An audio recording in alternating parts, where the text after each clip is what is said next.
What's up, guys? It's Jughead here, just a down-to-earth guy trying to bring you some down-to-earth content. Welcome back to my Let's Watch Jujutsu Kaisen series. Today, we are watching episode 3, Girl of Steel. I forget what the girl's name is. I think we only mentioned it once, and I'm so bad with character name. Nobara, I think. Another Jujutsu Tech student who I believe Gojo said is visiting the hospital to help those students and Yuji's friends who were attacked by those curses. So we will see her potential, getting her kind of learning about all of the new characters. We're going to see our protagonists are like Fantastic Four, our squad, our Justice League, our Avengers group equivalent that's going to be in the show. Previous episode, Yuji passed. I forget the principal's name. Again, I'm so shitty with names. That's just going to be a reoccurring thing of my channel. And it has been. He passed after saying that it's like... all of last episode was so interesting. Of my whole discussion was about this concept of moral responsibility. And Yuji wanting to take on this task, become a student, because only he can do this. He's not doing this because his grandpa said to do it. He's not doing it because he's listening to some other person or because... it's the thing to do or whatever. He's doing it because only he can do it, and the moral responsibility of it that overcomes all of the suffering, all of the pain, all of the bad shit you're gonna witness and experience.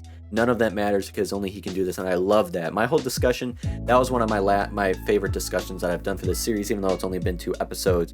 But it's kind of like a Mob Psycho, where each episode presents a very interesting question, and then my discussions get to go into answering that question and picking apart and discussing it. And that's what I love, because it just makes my discussions not easier to do, but I have a direction to go in. And Jujutsu Kaisen is one of my, like, 2 episodes in, and I already know, like, I'm gonna have a field day with a series like this.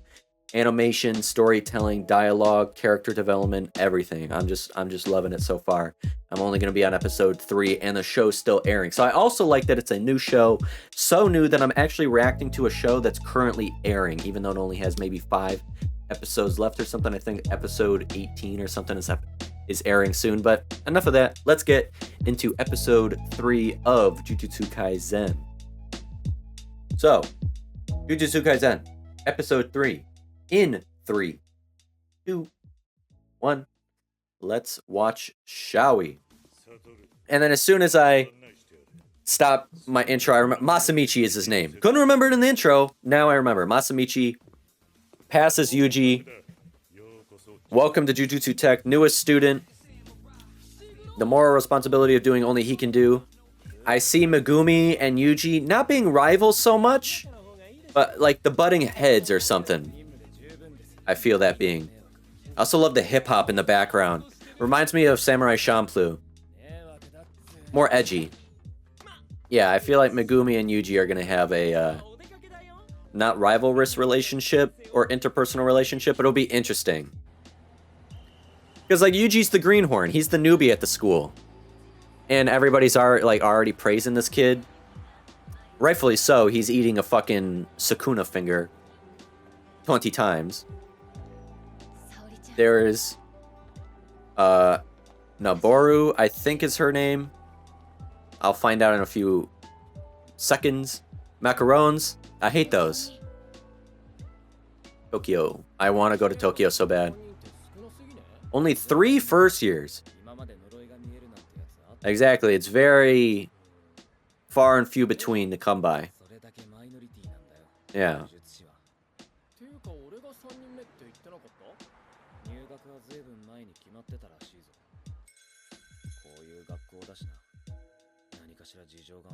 Everyone has unique circumstances. True? What is his? What is Noboru's, I think is her name. Oh yeah, I just realized he's wearing the uniform now. Nice.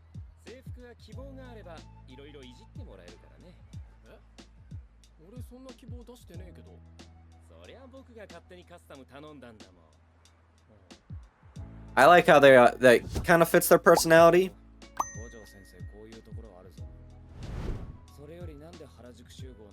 Harajuku. Wait, is that her last name, or that has to be, again, English versus... Wait, who the hell is this? Oh my god, there's too many people. Don't remember. Okay, that's Nobaru. Harajuku is her? Or him? I know myself. Why do I even bother trying to know people's names or find out people before I'm even introduced to them? Why do I bother? Oh, the disrespect.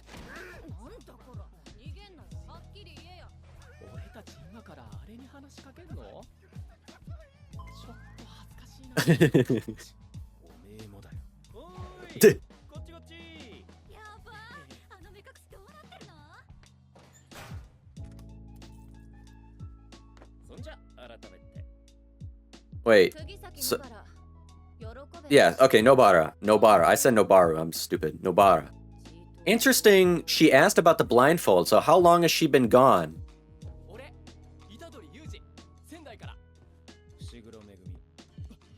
Wait, have they never met each other? I thought they all went to the same school. I'm confused. Just a bit. Where does she come from? Oh, does she come from the other school? She came from a different location to go to the Tokyo school? I'm confused.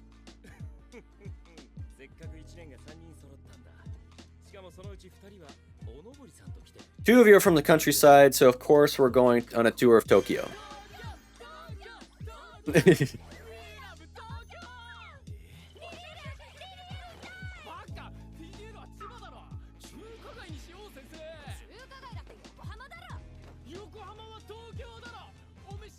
So, okay, so I understand a little bit more.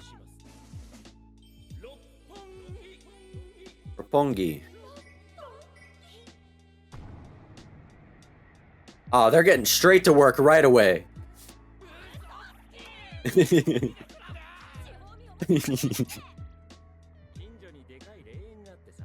I love all their personalities already. You always have to have a character like Megumi, then you balance that out with like the two characters like Nobara and Yuji. They're not gonna get along. Yuji and I feel like Nobara are gonna get along. And Nobara's coming from a different school. Obviously a student. The 3 first years. Oh yeah, she don't know shit. She don't even know why the blindfold.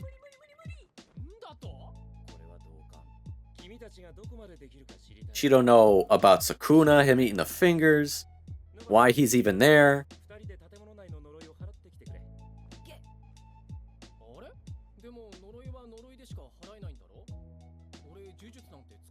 Hey, you gotta... Yeah, you're basically half a curse already. Yeah, you got Sukuna flowing through your blood, bro. What the hell is that? Whoa. This is like some supernatural shit. Like the show when they just open up the trunk with the shotguns and the blades and all the materials. You use them, you'll get rid of all the curses nearby in a flash. You also drag everyone around into it. Huh. Interesting.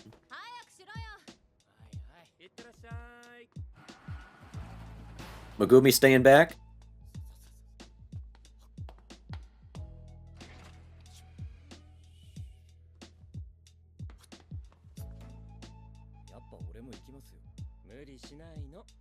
I want to see what all their abilities are. Gojo's the martial arts, close quarters combat guy. Megumi has his dogs and stuff, kind of the more jutsu, I guess. I want to see what she does.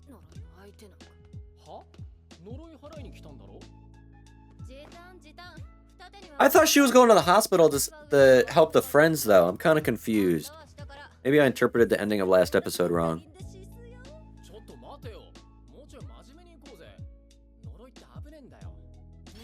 She is a first year after all. Everybody's a newbie. Ah!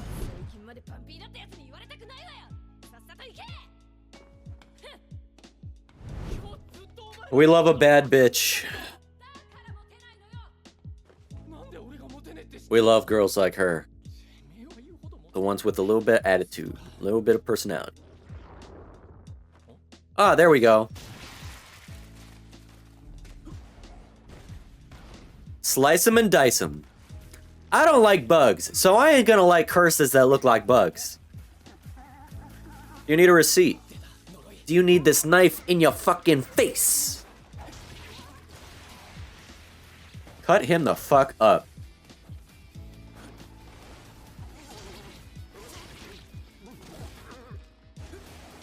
Cut his head off. The limbs ain't doing nothing. Yeah, right in the head. Doink. Dead. Yeah, that athleticism.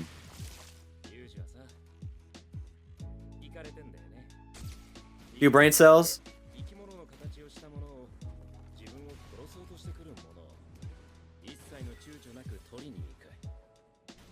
No hesitation. Yeah, you'd think lived a normal life just a few days ago, you're gonna be a little afraid. Yeah, either give up in frustration, their fear, disgust. Yuji's just all in. Oh yeah, let's see how she is too. How crazy is she?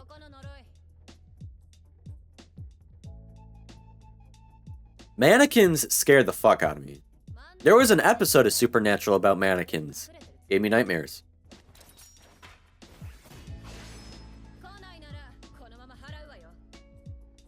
Fucking brass knuckle with nails or something and then a hammer? The hell? Horses are born from human mind. Yeah, let's learn them more. So their strength and numbers grow in proportion to the population. Okay. Yo, that's sick.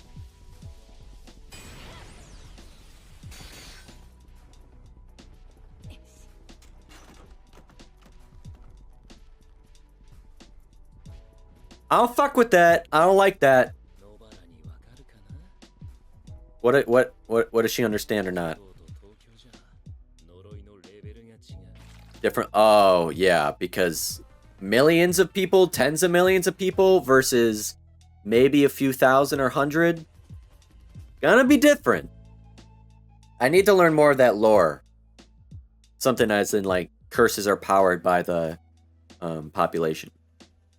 And from human minds. Yeah, born from human minds. I need to learn more lore like this. That's what obviously has to happen as more episodes I get into. Fuck that. Looking like a Sukuna coming out of Yuji's body. I don't like that shit.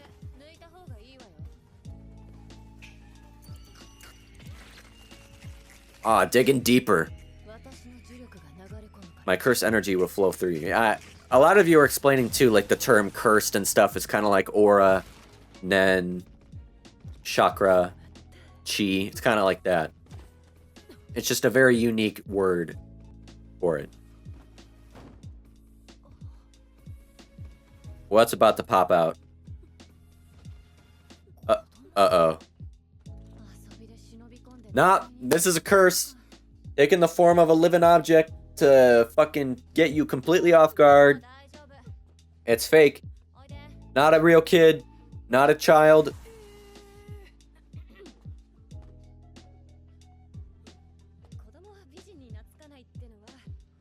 She reminds me of a Bulma.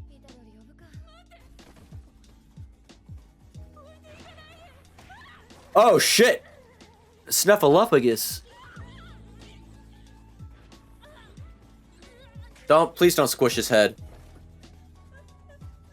Is that hammer have curse energy too, like the knife does? Uh-oh, oh god, oh god. Don't do anything. Ah! Yeah, he's... Yeah, not just the amount, but almost sentience, intelligence, cunning, cleverness. They've gained wisdom. They know what they're doing. Where's Yuji? Let's bring him in. 2v1.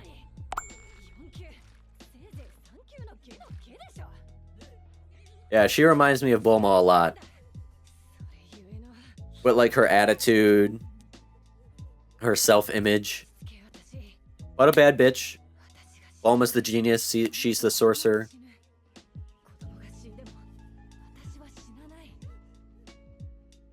Yeah, but you're gonna have to live with yourself that a fucking kid died in front of your eyes. She's all logic, Yuji's all emotion.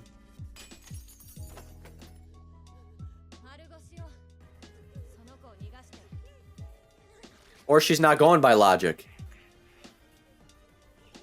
What's she doing?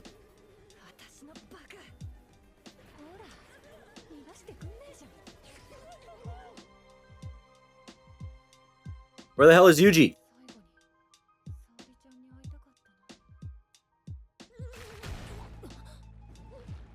Ah, shit. Oh! Yuji!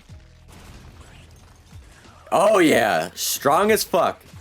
Cut that arm off. Rescue the kid. Destroy that furball. Yeah, let's show off our abilities in front of Nobara that ain't doing shit. Fucking standing there not doing anything.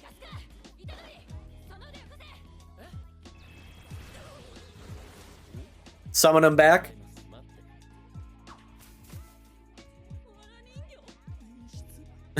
Creepy as hell. Voodoo dolls. Dude, I love that. Right in the heart. Dunzo. Deado. Goodbye. Why does everybody have awesome fucking hair?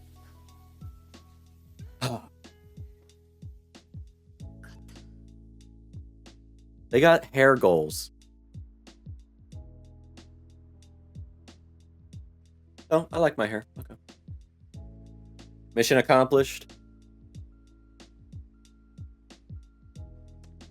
It's gonna take me a while to warm up to every character, kind of learn their personalities, learn what I like, don't dislike, understand them better. Can't help but read a book by their cover, but then you just have to dive deeper in each character. What's up, Ma? I'm just gonna say that to every girl. What am I doing?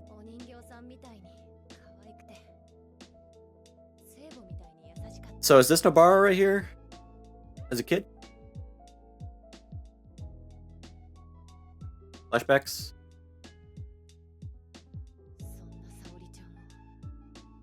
Sayori.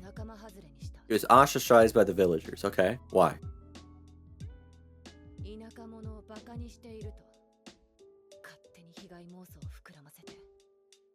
Huh.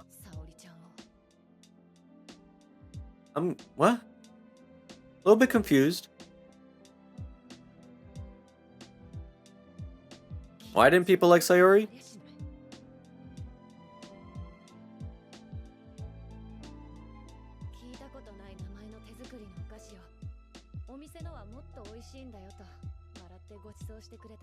What is their relation?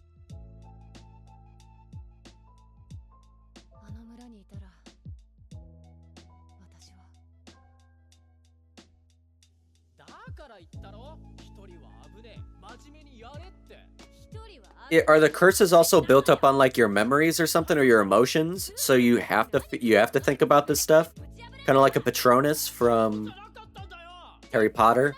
Like a memory or a feeling fuels the ability.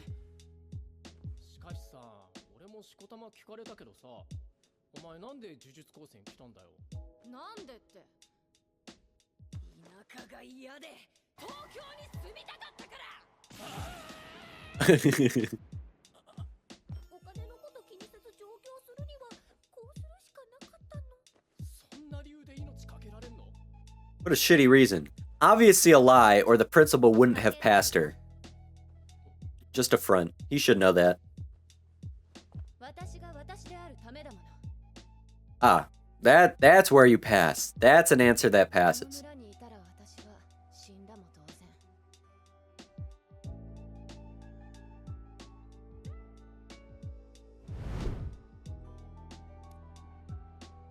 Is she the little girl?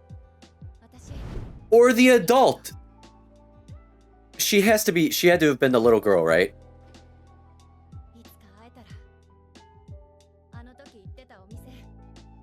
Oh, yeah, of course she did. Yeah, what am I even a little girl went to fucking Tokyo and brought home desserts and shit. I'm an idiot. What am I even thinking?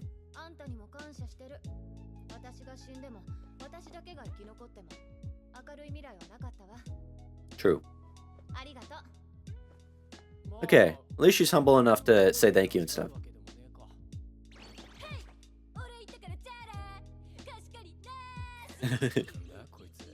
I love when they do the facial expressions like that. Bye-bye. Don't be a fucking idiot and get kidnapped again. Rue. Peace.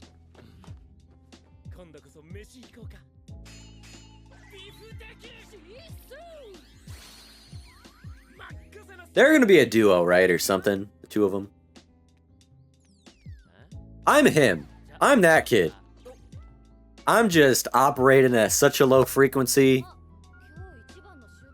Such low energy. I'm like a fucking sloth. I identify with Megumi.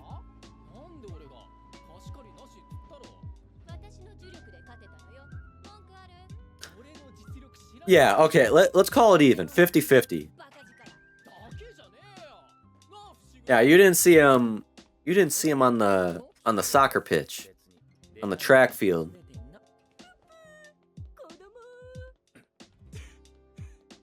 Everybody's voices also fit exactly. I like it. Log, July 2018. West Tokyo City. Yoshido Juvenile blah blah blah center. Sky above the exercise yard.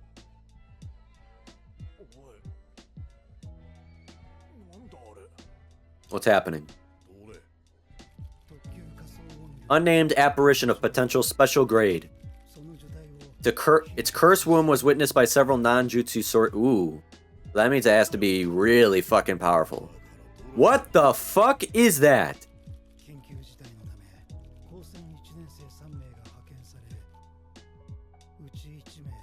Oh shit.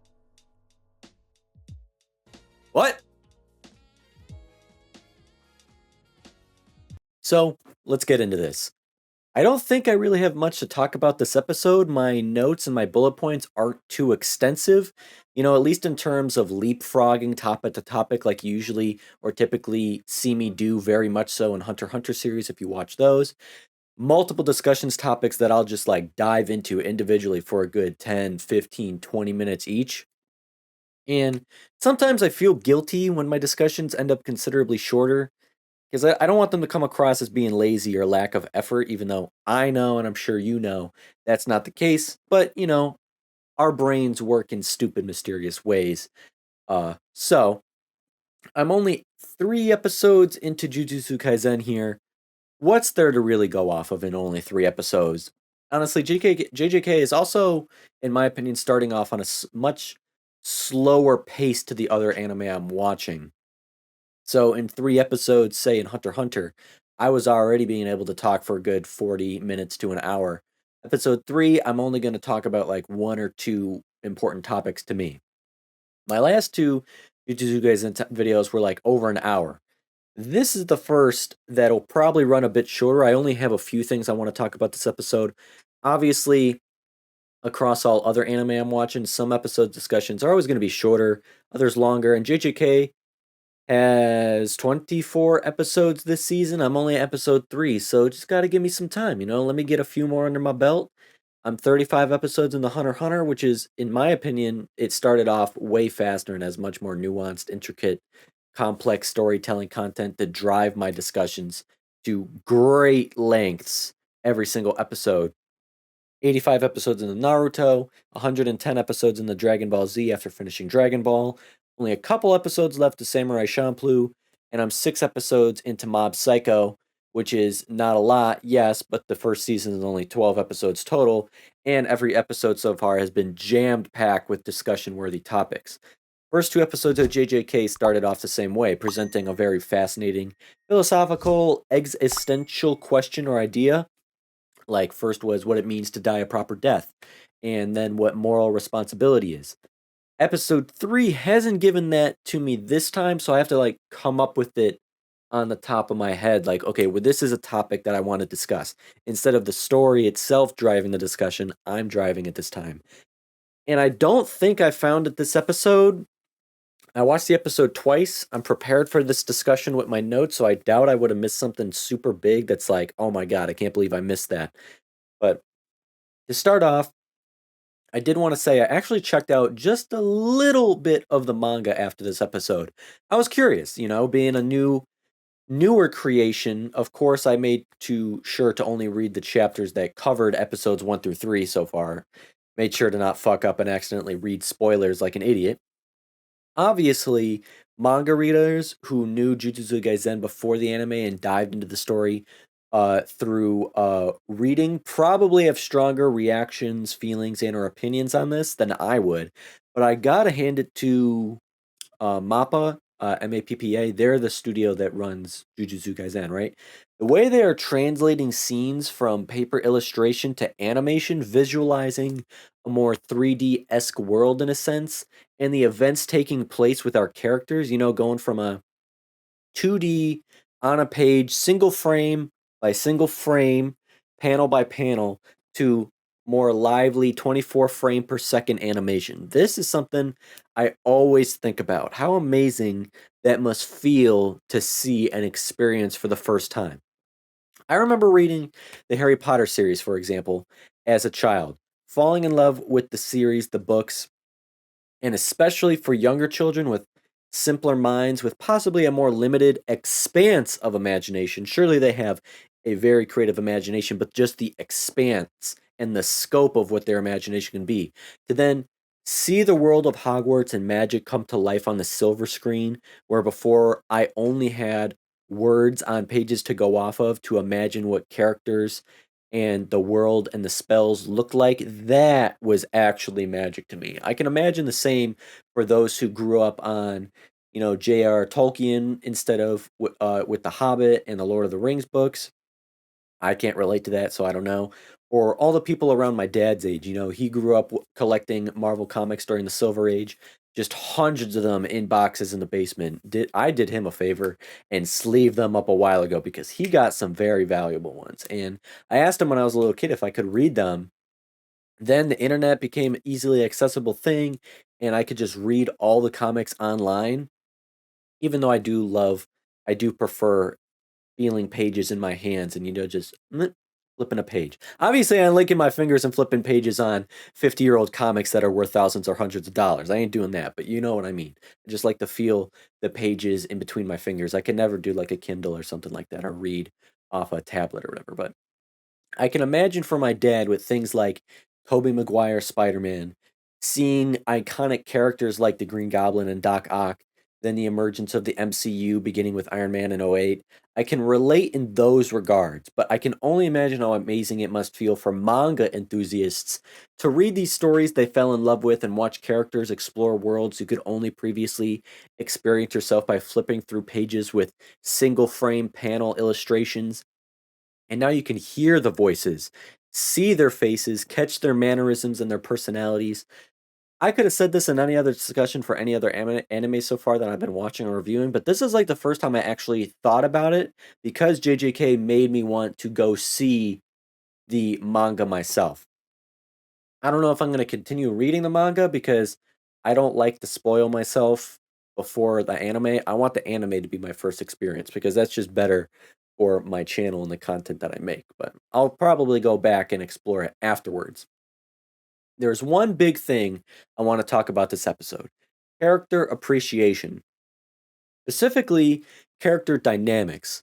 It's hard to explain. I'm trying my best here. Like, I can already tell the relationships I can see forming and the dynamics evolving between our pros is sure to create some great dialogue and character attachment, viewer to show. I really appreciate when we are given an entourage of characters who fill out a complete spectrum of identities, personalities, and traits. Not just unique in their physical appearance, but vastly unique, fledged out in their personalities, their mannerisms, their ethics, their morals, their attitudes. It feels more like real life. Each are interesting in their own right, but you really see them shine when together during their interactions with one another. The interpersonal relationships grow and evolve and change. Regardless if our characters get along or not, working together or butting heads, if they coexist platonically versus romantically, a rivalry versus companionship. Gojo, we're told by him, is the strongest. We've seen him in action. He's literally like the human embodiment of a mullet. Business in the front, party in the back, but it's the other way around, inverse. Party in the front, businessing in the back. In the sense to me that he provides this great balance. He doesn't take himself too seriously, even though he can mean serious business, so we respect him, but we don't take him too seriously either. And don't we respect those people in real life the most? I really like and respect people, peers, colleagues, friends, adults, whatever, who don't need to speak for themselves and they don't take themselves or life too seriously. He possesses the most authority of our entire group. They listen and report to him, but he doesn't necessarily act like the superior amongst his subordinates. He fits in with them, therefore fits in with us. We all fit in together. He's a down to earth, silly goose guy, and I love those people. You know what I'm trying to say? It's good contrast. We see this personality in other anime. Jiraiya, Goku. We take them seriously when we need them most, and when it's time to take them seriously, and they become the hero we know they are. But outside of that, they're a friend. They're just a person, and their real personality. One is a legendary seinen, greatest of their time, but he's also just a perv, you know? The other is a Super Saiyan, strongest in the universe, but really just this alien who grew up on Earth and is still a kid at heart. They're always the characters who can never annoy us, you know? Complete people person.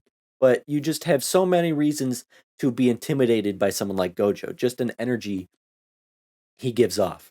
Yuji is similar, but different. He is the contrast between smart and foolish. He is both foolish and naive, but he knows exactly who he is. He knows everything within himself, but next to nothing of the world externally surrounding him. He knows exactly why he must do this, why he chose to do this, but he has no idea what he's getting himself into. But he doesn't seem to care.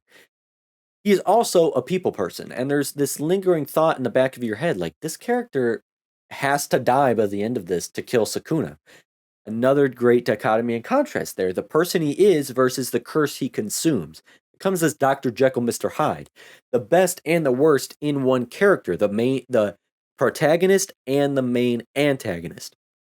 His mannerisms, just like Gojo, and his personality reflects opposite of their potential and their strength. I like that because you get best of both worlds. You get both sides. He's just blissfully ignorant, just strolling through the world like a free spirit in the clouds, you know, a curious cat.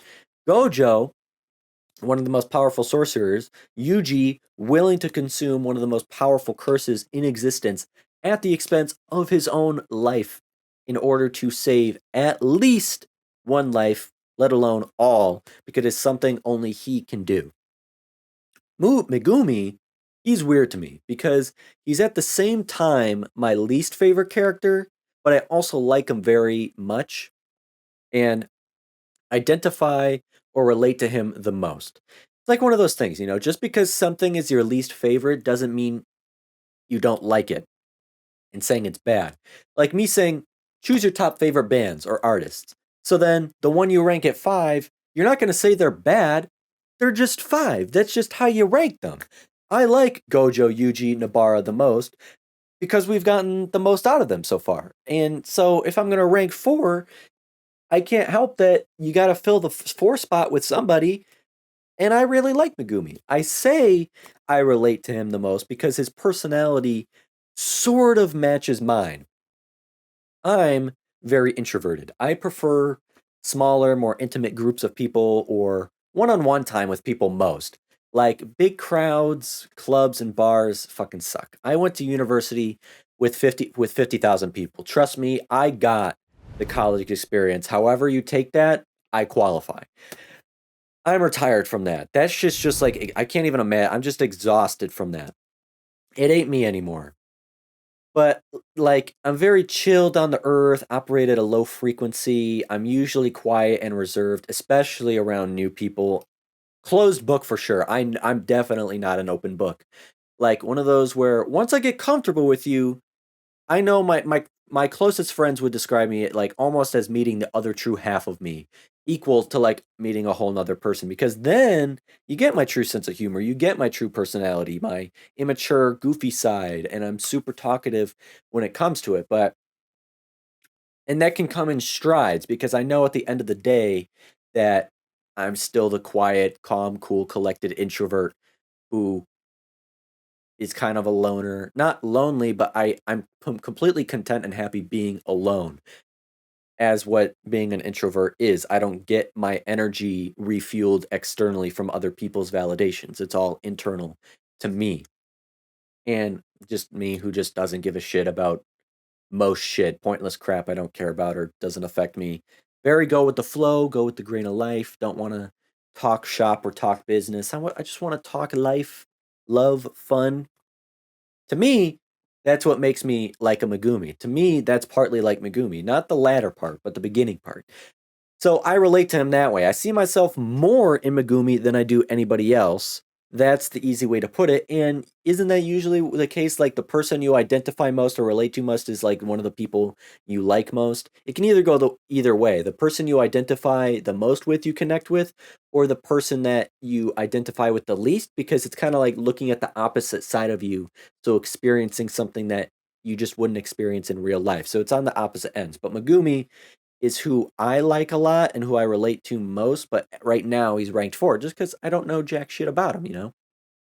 I only say he is my least favorite because, like me, I just haven't gotten the other half yet. He's still very reserved, he's still very closed book, he's all about business, almost grumpy, and I want that to change, which I'm sure he will. I'm only 3 episodes in, I hope, because those are again the characters I love most, that find that balance and hit that stride, like Sasuke right now.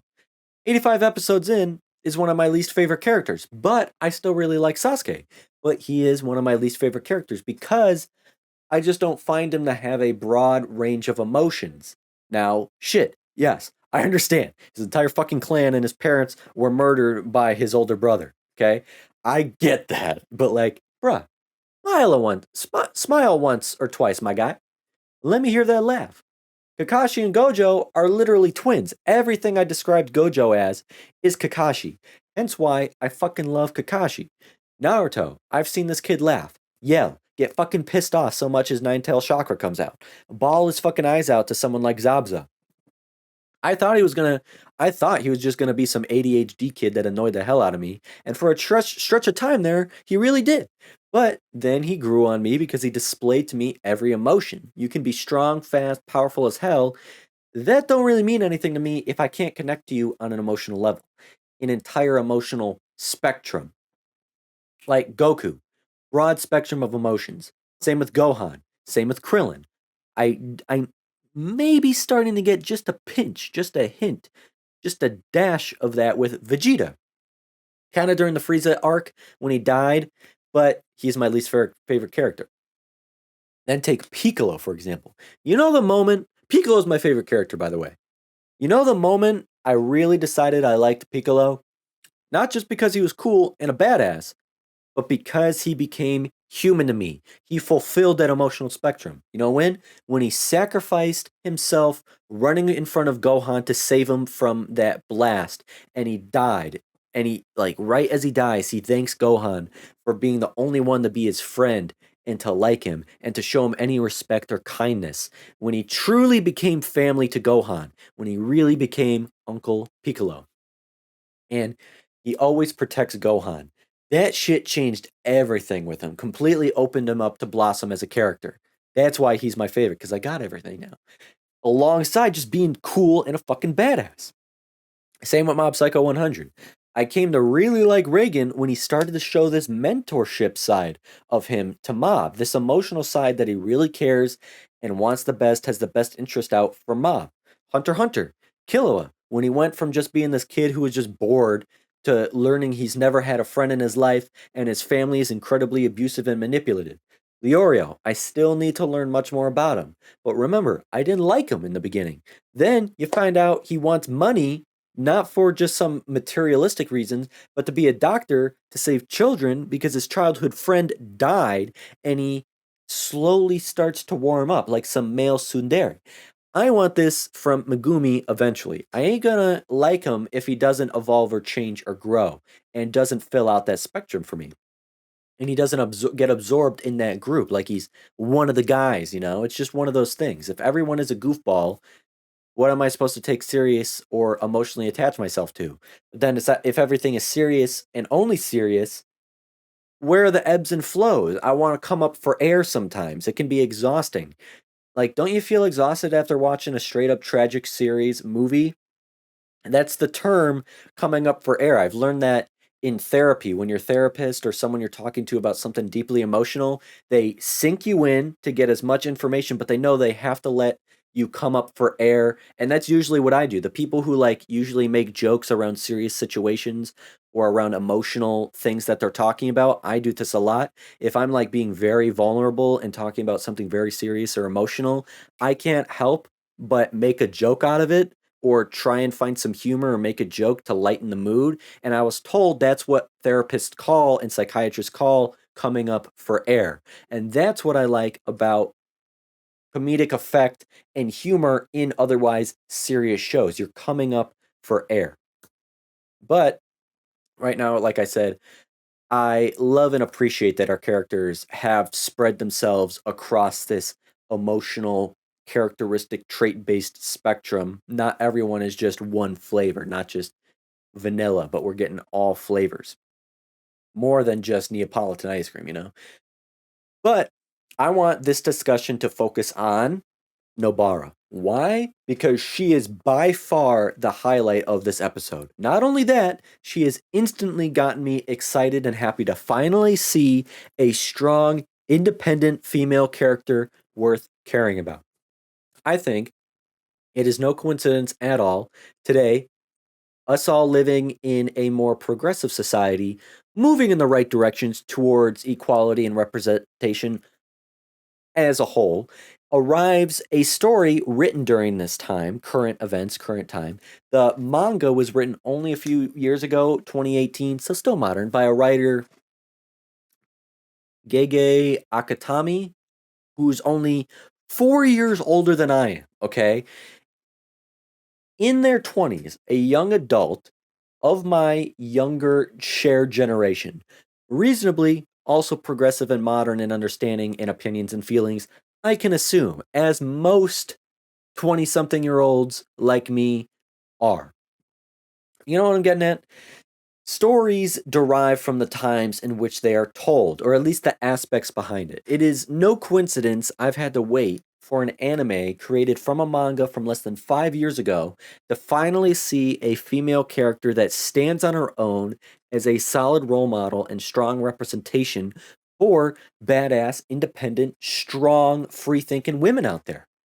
This episode was carried by Nobara. To me, Nobara is everything great about someone like Bulma from Dragon Ball. The humor, the attitude, the confidence, her intellect, and her skills. Bulma was a fucking genius engineer. And then just absent uh, and everything opposite someone like fucking Sakura. Nobara right away made me think, damn, this is who someone like Sakura should have been like. Naruto was written in what? Fucking 1999, I think. Compare that to 2018. It's 2 decades for societal attitudes, norms, progressive thinking, gender and or race equality, other big things you can think of around the world for them to change. I think seeing Nobara emerge as this badass girl with attitude, with spunk, confidence, and skill is a byproduct of that. And Akatami, of course, thinking, you know, I'm going to do female characters justice. Or maybe he didn't even think that at all because it's just so common sense and natural to a writer to just simply do that. I don't know. This episode was just like, fuck yes. Not just a pretty faced illustrated girl that has crushes on our male pros and is kind of just along for the ride, can't really do anything, and doesn't say much. Nope, completely opposite. Nobara right away expresses her personality. She has no problem raising her voice to anyone, talking back, saying her opinion, arguing. She walks and talks with this confidence. She's the one to recommend splitting up from Yuji, displaying her independence. Kicks him down the stairs in defiance. Don't need to be fucking mansplained to or told what to do or given opinions by someone like she doesn't know anything about anything or she doesn't need protection. She can handle herself. And she does. That angry look on her face. What a badass. Bad bitch, badass vibes. As soon as she wielded her weapons, that cursed energy of hers surrounding her, she worked her shit. Presented with a deep moral conundrum, ultimatum, problem, but she keeps a level head, doesn't get emotional about it, critically argues to herself, okay, the child dies, I live. But if I die, the child does also. Logically, I want to live. But she lays down her weapons anyways, wanting to save the child, knowing she is acting stupid, illogical right now, but doing what's morally right. Who knows what would have happened there? We don't really need to know. We just appreciate that we saw that inclination and that decision out of her. We just needed to see that commitment. Like Gojo said, it's her turn to get tested. Yuji comes in, breaking through the fucking concrete walls, slashes the monster's arm off, rescuing the child from its grasp. Nobara finished that fucker off with another one of her cursed abilities with that like voodoo doll.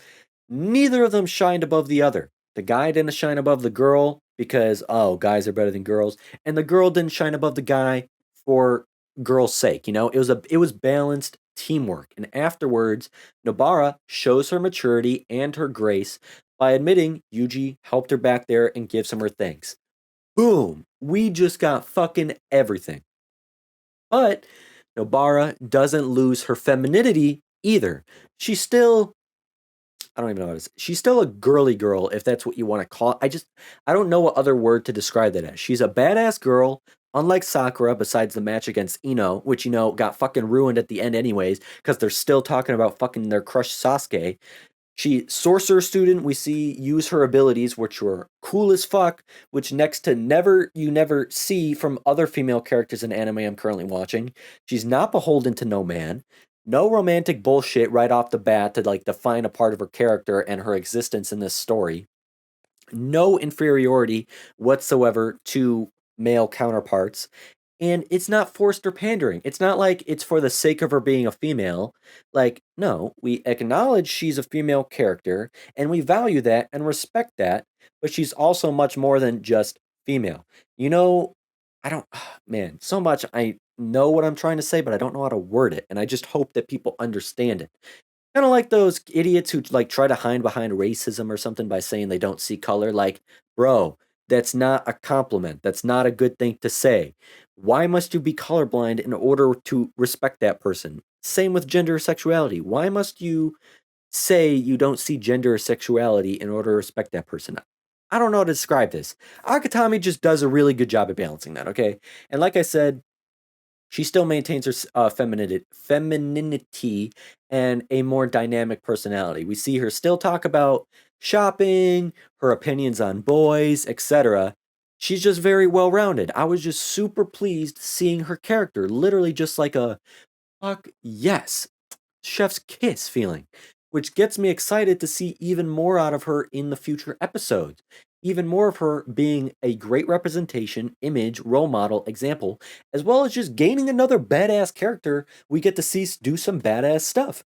And another character added to our group I can already see like will come to maybe have great platonic chemistry with someone like Yuji. We've already seen this kind of for some great laughs, but also some like great teamwork or emotional connections. Maybe like I want to see like a brother sister bro friendship. Again, I'm very limited in my anime experience, so maybe there are plenty of anime out there with this dynamic or with strong female leads or secondary characters that I just don't know about yet. So maybe I'm really just hyping up Nobara, but she's the first girl that I'm seeing like this that has me as a guy like, fuck yeah, I love Nobara.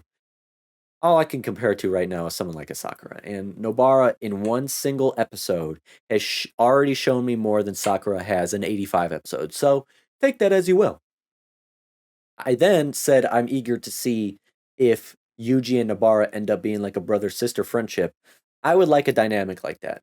But I'm also looking forward to see how Megumi and Yuji get on together because right now it's not so much a rivalrous sentiments between them, but it's obvious Megumi finds Yuji rather annoying and bothersome. Like he didn't even want to be rooming next to Yuji.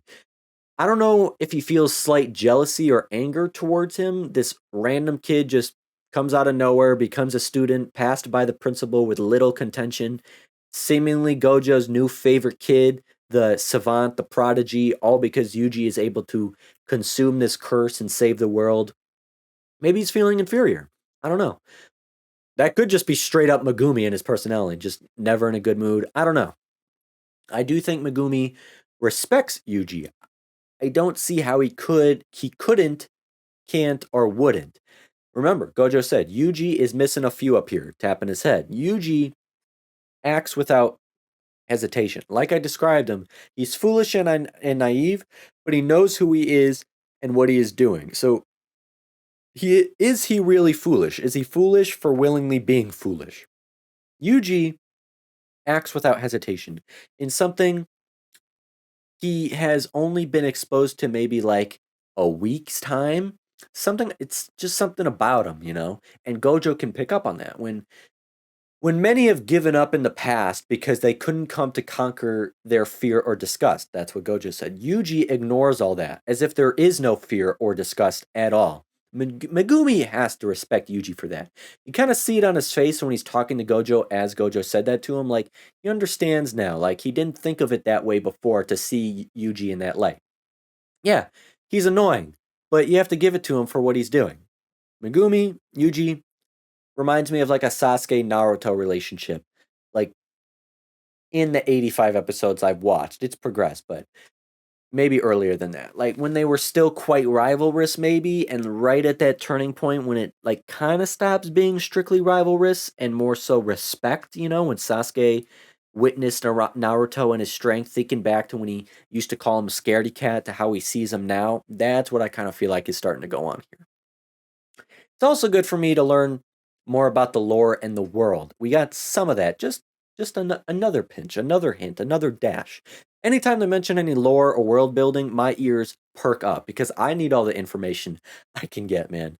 Learning that curses are born from the human mind. Therefore, the strength of those curses and their numbers grows in proportion to the population. Makes perfect sense. Nobara, she comes from the countryside.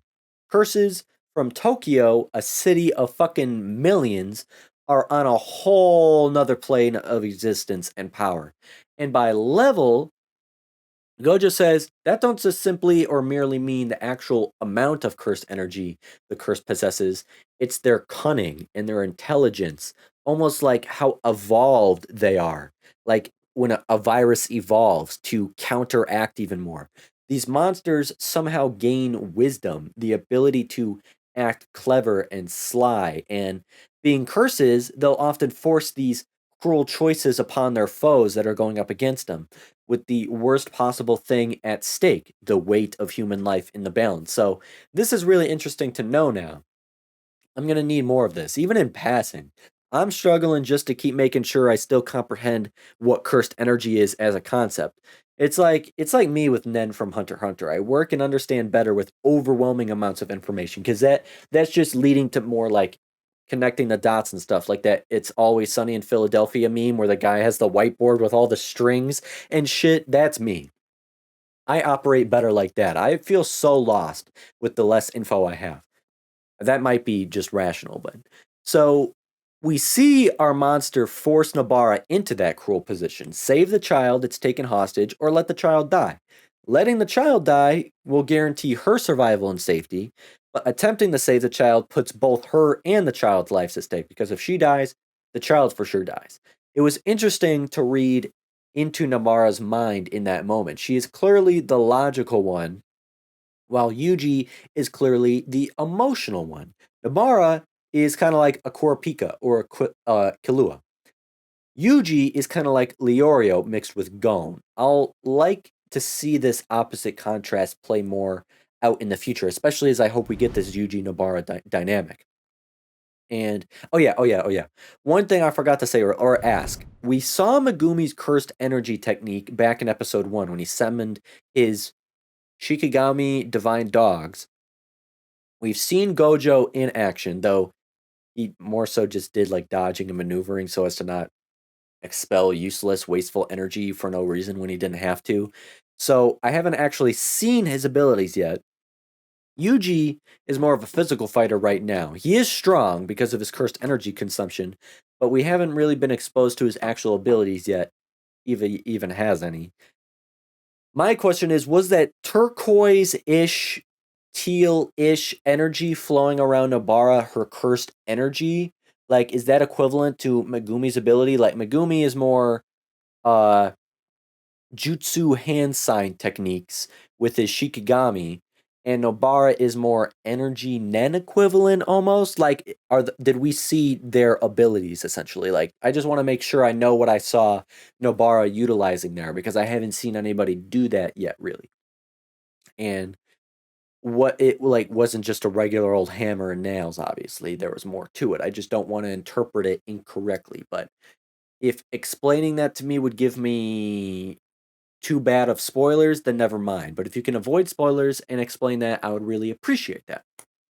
Then, I loved how the first thing Nobara asks when Yuji shows up was like, how the hell are you able to punch through a goddamn wall with your bare hand? Just conveying the fact that nobody's really seen a kid like Yuji before, or at least she hasn't. Which brings me to another quick question. So, Nobara comes from Jujutsu Tech, but a different school location? Like, she doesn't come from the Tokyo school, so does she come from another one? Or is she a brand new student that's like literally brand new, just like Yuji is? I don't know. And like, they've never met each other, right? Like, only Gojo and Megumi knew each other previously. Then Yuji came into the picture, and the three of them now know each other. But none of them have ever met Nobara before, and she has never met them before. Hence why she was like, what's up with the blindfold to Gojo? So they don't know anything about each other. So they're all essentially strangers besides Megumi and Gojo. I want to get that straightforward too. They're all pretty much essentially strangers. But then I love even more how Yuji's response to her question was just like, what do you mean? It's not like the concrete was reinforced or anything. Like, that makes all the difference in it being hard or not to break through a concrete wall. Like, I'm curious, like, is Yuji already accustomed to his new abilities and increased strength, agility, and speed? Or was he kind of already this strong? Like, what's the boost he's getting from these fingers, you know? Like, we saw him throw a shot put ball like it was a fucking baseball and completely crushing that goalpost. And he somehow climbed an entire building, crashing into a window, episode 1, and fucking up that monster, saving his friend's life in the process, and wrestling with that monster for the finger, and he won. So, like, how strong did he start at, and what's like the percentage boost value that does that finger give him? Is the concrete breakthrough a result of the fingers or just Yuji being Yuji? Like, does nobody know his real strength or potential besides himself? Because Yuji doesn't seem too phased by the fact he himself just managed to punch through a concrete wall. I'm just curious about that. It's another one of those things. I said in my Naruto discussion, I love seeing characters have revelations or see them learn crucial information or witness something important. Like when Sasuke first saw Naruto use his red chakra to shadow clone jutsu himself like 100 times to protect and save Sakura, and when he witnessed Naruto summon Gamabunta, who then transformed Gamabunta into the nine-tailed fox, and you just see Sasuke practically jaw-dropped, shocked, because he never imagined seeing power like this, let alone out of Naruto. He was amazed. He couldn't do anything at all, and then you just see Naruto do all of that and defeat Gaara. Then, when Sakura tries to thank Sasuke for saving her because she assumes, oh, it had to be Sasuke. I love Sasuke. Sasuke's so strong. Meh, meh, meh. He's just like, no, it was Naruto. He had power, the likes of which I'd never seen before from him. What I saw was amazing. And you can just feel like it's settling in Sasuke's mind, and Sakura's curiosity gets piqued and her confusion going off. Or like when Naruto used his nine-tail chakra against Neji, for example, and he defeated him. And everybody in the stadium was like mind blown. All the shinobi who knew of Naruto's truth, shocked that this is the same Naruto that they assumed would be a dropout nobody. All the other kids who made fun of him now seeing this. Then you see Kakashi, and especially Hokage Hiruzen, not shocked, but just like wide-eyed and impressed, and definitely at least surprised to see the chakra controlled and the demon more or less tamed. That shit is cool. Or like Hunter x Hunter, when Gon, Kurapika, and Leorio all saw Kilo reap Johannes's heart out. Gon knew he was an assassin already because he was told that. The others didn't, and remember the look of shock on Leorio's face, like, "Oh, I'm not gonna get on your bad side here." Or Wing realizing Killua and Gon are no fucking ordinary kids. They're 1 in 10 million chances. Might have awakened a couple of beasts, he says. That shit is dope. I love seeing that stuff. I want to see that here. I want to see Yuji do something that blows not just Nobara and Megumi's minds, but even Gojo's. I'm waiting for that. Can somebody explain, though? This is another thing I need to explain. Nobara's flashback. I'm pretty confused about it. Like, what's the relevance here to her character? Is there more to what we saw? Or simply just, Nobara became attached to this girl who was from the city. She always had this fascination with the city, and she was a pretty, angelic girl that she ended up looking up to, and her own village, she began to resent it, and it grew a sour taste in her mouth for. After that girl, Sayori was his name, she was driven out, and she never saw her again. Is it just like providing more context to when Yuji asked Nobara why she wanted to go to Jujutsu Tech, and she just answered him with, you know, so I can move away from the countryside without worrying about money, which sounds like a dumbass answer at first. Even Yuji says that. But then she clarified her answer by saying, it means being true to myself, which actually kind of took me aback because that was a good save. That completely changes the answer, in my opinion. I'll respect that. I was originally like, how the hell did the principal pass you with an answer like that? But then she was just like, hey, I'm being honest. What do you want me to do? Lie to you? I'm being true to myself. Boom. That to me would warrant a pass. Yuji is being true to himself. Nobara is being true to herself. To me, I think that's what matters in being accepted or not. Being true to yourself. If she stayed in that village, she'd be as good as dead. And I assume what she meant by that is like spiritually, emotionally, like her essence would be dead. There's no life for her there. So just withering away, dying, a young, strong, pretty girl with all this potential going for her that's just going to go to waste in some crappy village. So finding any way she could do to fulfill this dream that was created to take after Sayori and, the girl she bonded with and looked up to, she wants to live like her, join her in the city, hopefully, see the bakeries and the shops and the lights, everything she was told of, and see all of that and witness all of that herself with her own eyes. And maybe they'll meet again. So, how do you go about doing that? You join the school. That's being true to herself.